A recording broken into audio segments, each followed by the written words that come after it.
ტრამპი ამბობს, რომ რუსეთს დამატებით სანქციებს დაუწესებს. თუკი ვლადიმერ პუტინი უკრაინაში ომის დასრულებისთვის მოლაპარაკებებს არ დათანხმდება. პრეზიდენტი ამბობს, რომ მისი ადმინისტრაცია უკრაინისთვის იარაღის მიწოდების საკითხს განიხილავს. ტრამპი ასევე მიიჩნევს, რომ ევროკავშირმა კიევის დასახმარებლად მეტი უნდა გააკეთოს.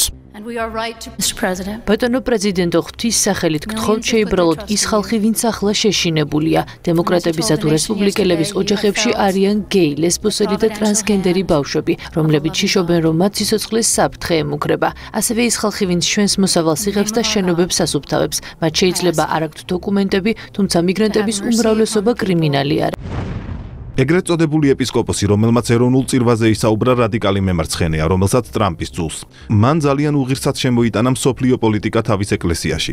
იგი საძაგელი ტონით საუბრობდა და არა მიმზიდველით. მას არ უხსენებია იმ არალეგალი მიგრანტების დიდი რაოდენობა, რომლებიც ჩვენს ქვეყანაში შემოვიდნენ და ადამიანები მოკლეს. ის თავის საქმეს ვერ აკეთებს. მან და მისმა ეკლესიამ საზოგადოებას ბოდიში უნდა მოუხადონ.